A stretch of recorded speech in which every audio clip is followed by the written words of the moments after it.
Unë ja kisha dediku këtë suksesin tem normalisht babait tim të ndjer edhe familjes normal që më përkron çdo hap. Sezonin e keni përfunduar si vjet me vetëm 5 gola pranë. Po, ka qenë sezon i suksesshëm. Normalisht që edhe ekipi kundërshtar ka luftuar shumë, po besoj që e kum bë punën, e kum bë më të mirën tem.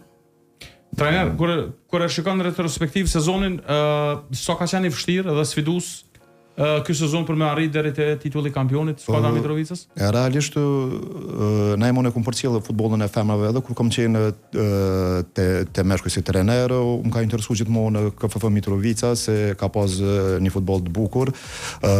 Dallon sezoni tash me sezonet e kaluara ku realisht sezonet e kaluara shumica e ndeshjeve ndoshta janë kryer me 15-20-0, kurse në këtë sezon domethënë ka qenë jashtëzakonisht sfidues ku realisht ndoshta janë kryer shumica e rezultateve 2-1 ose 3-0.